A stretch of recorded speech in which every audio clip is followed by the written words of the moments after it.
Deputy CM పర్యటనలో భద్రతా వైఫల్యం కలకలం రేపింది. దీనిపై హోంమంత్రి అనిత ఫైర్ అయ్యారు. ఇక విచారణకు ఆదేశించారు. భద్రతా లోపంపై సమగ్ర విచారణ జరిపి కఠిన చర్యలు తీసుకోవాలని సంబంధిత అధికారులకు ఆదేశాలు జారీ చేశారు. మరోవైపు ఐపీఎస్ యూనిఫామ్ లో వచ్చిన సూర్యప్రకాష్ ను పోలీసులు అదుపులోకి తీసుకున్నారు.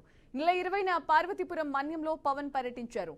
నకిలీ ఐపీఎస్ వ్యవహారాన్ని అధికారులు ఆలస్యంగా గుర్తించారు. ఇదే విషయానికి సంబంధించి మరిన్ని లైవ్ అప్డేట్స్ మా కరెస్పాండెంట్ శ్రీనివాస్ అందిస్తారు. Srinivas, over to you. Sanjana, ఏదైతే ఈ నెల 20వ తేదీన గిరిజన ప్రాంతాల్లో అంటే మన్యం, పార్వతీపురం జిల్లా, అల్లూరు సీతారామరాజు జిల్లా, ఈ రెండు జిల్లాల్లో కూడా డిప్యూటీ సీఎం పవన్ కళ్యాణ్ 2 రోజుల పర్యటన అయితే చేశారు. అప్పుడు విపరీతంగా కూడా క్లైమేట్ కూడా అనుకూలించకపోతే అధికారులు ఎవరు కూడా ఆ ప్రాంతానికి వెళ్ళొద్దని చెప్పినప్పటికీ కూడా ఆయన ఖచ్చితంగా వెళ్ళి తీరుతాను, అనుకున్న షెడ్యూల్ ప్రకారమే ప్రోగ్రాం కానివ్వండి అని చెప్పి వెళ్ళారు. అదంతా కూడా కొంచెం మావోయిస్టు ప్రభావిత ప్రాంతం.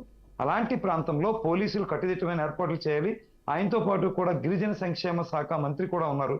అయితే వీళ్ళిద్దరూ ఉన్నప్పటికీ కూడా పూర్తిగా అంటే ఈ సాలూరు నియోజకవర్గంలో పాచిపెంట మండలంలో ఆయన పర్యటన జరుగుతున్న ఆ సమయంలో ఒక నకిలీ ఐపీఎస్ అధికారి అక్కడ ఉండే సిఆర్పిఎఫ్ జవాన్లకు కావచ్చు, లేదంటే ఎస్ఐ సిఐ లాంటి అధికారులకు కావచ్చు, గైడ్ లైన్స్ ఇస్తూ ట్రాఫిక్ క్లియరెన్స్ చేయిస్తూ వాళ్ళతో ఫోటోలు దిగుతూ వాళ్ళతో చాలా కలివిడిగా బిహేవ్ చేస్తూ ఉన్న వ్యక్తిని ఎందుకు అబ్జర్వ్ చేయలేకపోయారు?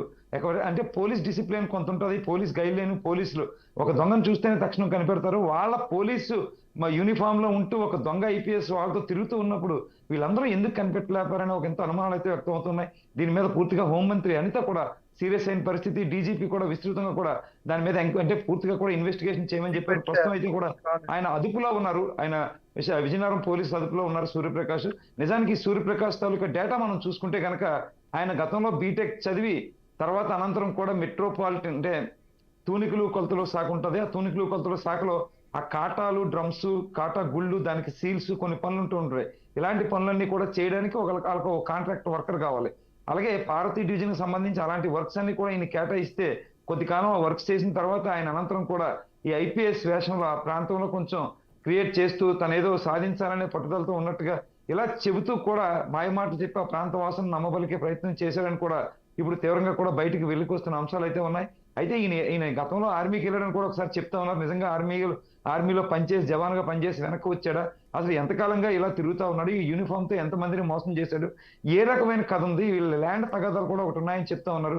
ఒక ల్యాండ్ తగాదాల నేపథ్యంలో అవతల వ్యక్తులను భయపెట్టడానికే పోలీసు అవతారం ఎత్తాడా? ఇలా అనేక కోణాల్లో అయితే పోలీసులు దర్యాప్తు చేస్తా ఉన్నారు. ఇదంతా ఆయన పర్సనల్ విషయం.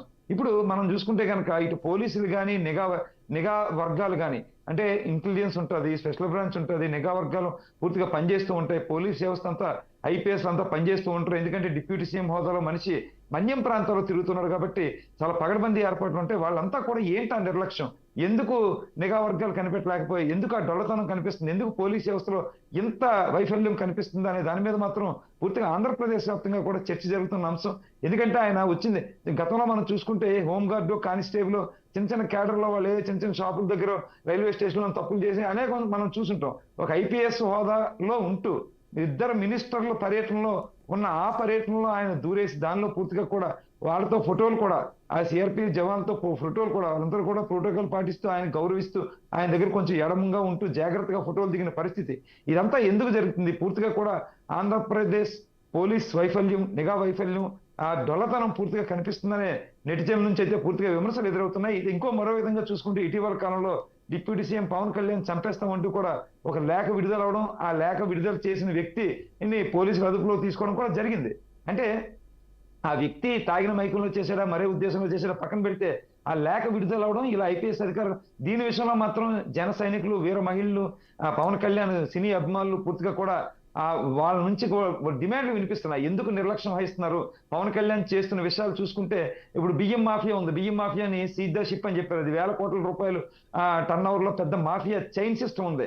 దాన్ని ఒక్క పెర్సన్ వెళ్ళి అక్కడ ఉండే కూటమిలో ఉండే అక్కడ కూటమి ఎమ్మెల్యే అంటే టీడీపీ ఎమ్మెల్యే ఉండే కాకినాడ ఎమ్మెల్యేని కూడా ఆయన మందలించడం జరిగింది. మన నిర్లక్ష్యమే, మీరు చూసుకోకపోతే ఎలా అని.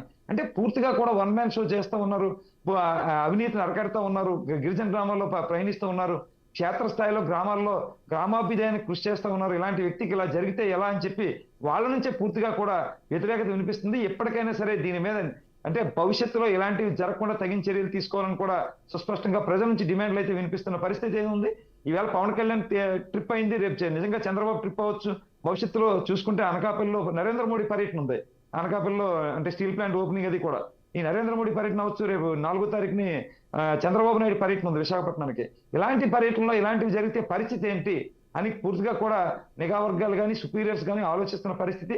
ఎప్పటికైనా సరే పూర్తి స్థాయిలో ఇలాంటి ఘటనలు జరగకుండా చర్యలు తీసుకోవాలని అయితే పూర్తి డిమాండ్లు అయితే ప్రజల నుంచి వినిపిస్తున్న పరిస్థితి అయితే ఉంది సంజన.